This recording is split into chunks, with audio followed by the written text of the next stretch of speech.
Cuando en 1820 se derrumba el poder central, la única organización política que se mantiene son las ciudades y las zonas rurales que las rodean, es decir, las provincias. Se intenta crear jurisdicciones más grandes luego del derrumbe del poder central, la llamada República de Entre Ríos y la República de Tucumán, pero pronto fracasan. Quedan entonces 13 provincias y más tarde se agregará Jujuy. Cada una de ellas posee autoridades propias. Muchas sancionan una constitución provincial. Y en algunas surgen líderes locales que se convierten en caudillos. Salta, Tucumán, Entre Ríos, Santa Fe y la Banda Oriental han sufrido la devastación de la guerra.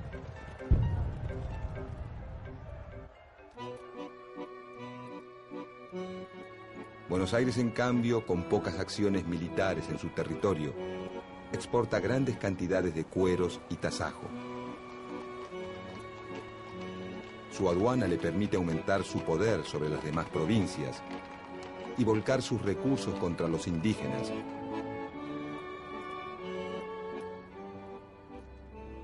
Y en pocos años duplica el territorio hacia el sur.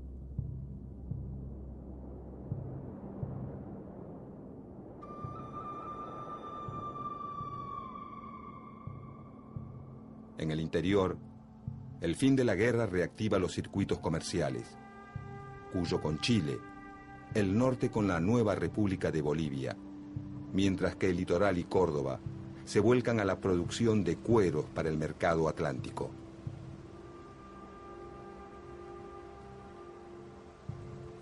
Las nuevas tendencias comerciales, lejos de contribuir a la unidad, fortalecen las divisiones. A mediados de la década de 1820, las provincias se reúnen en un Congreso Constituyente para volver a crear una unión y sancionar una constitución. El intento fracasa al enfrentarse a dos grandes problemas.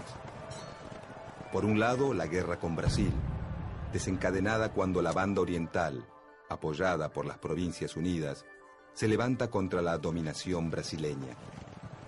Mientras que los rioplatenses obtienen importantes victorias militares, los brasileños bloquean el puerto de Buenos Aires, principal fuente de ingresos de las Provincias Unidas. Con la mediación de Inglaterra, se resuelve el conflicto y nace un nuevo país independiente, la República Oriental del Uruguay, que se separa de las Provincias Unidas.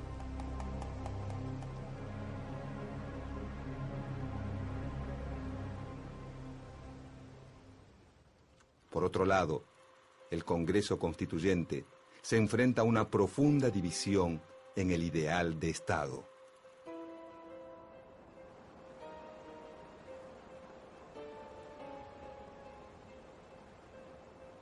Dos corrientes surgen de este enfrentamiento.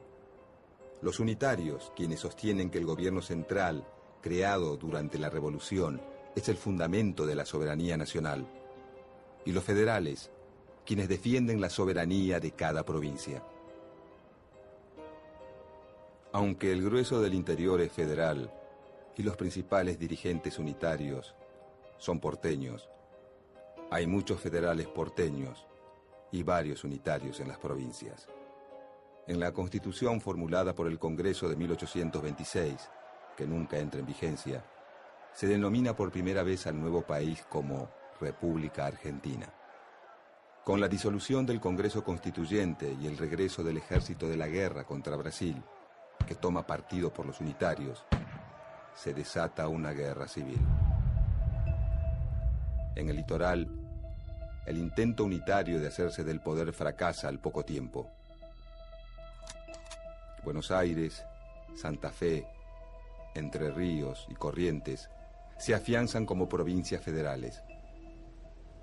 El resto de las provincias se aglutina en la unitaria Liga del Interior, conducida desde Córdoba por el general José María Paz.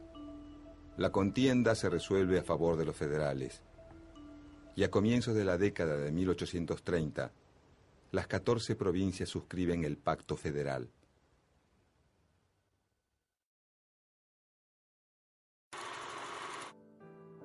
Aunque legalmente las provincias son iguales entre sí, el gobernador de Buenos Aires, Juan Manuel de Rosas, afirmado en el poder desde 1835, logra imponer su orden sobre el resto de la Confederación. Por medio de la diplomacia o de la fuerza, obtiene gobernadores adeptos en todas las provincias, afianzando su poder a través de un único partido federal.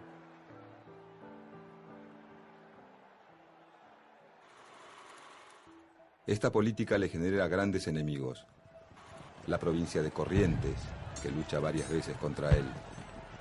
Los antiguos unitarios, un grupo de federales antirrocistas. Y un puñado de intelectuales conocido como la Generación del 37. Todos se oponen fuertemente al gobernador porteño.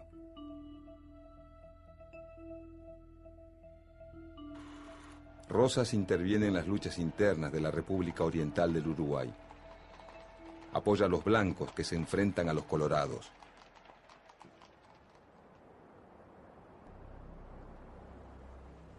Los franceses aprovechan estos conflictos y bloquean el puerto de Buenos Aires entre 1838 y 1840.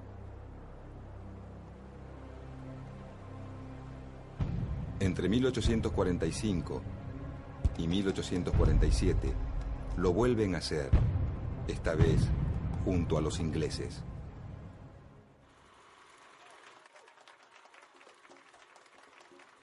Rosas supera los conflictos y logra el reconocimiento internacional de una zona política autónoma en América del Sur. Es su momento de apogeo, pero uno de sus aliados más importantes, el gobernador de Entre Ríos, Justo José de Urquiza, se levanta en su contra, ya que Rosas impide la libre navegación de los ríos, lo que perjudica a las provincias del litoral, que no pueden competir con las exportaciones porteñas.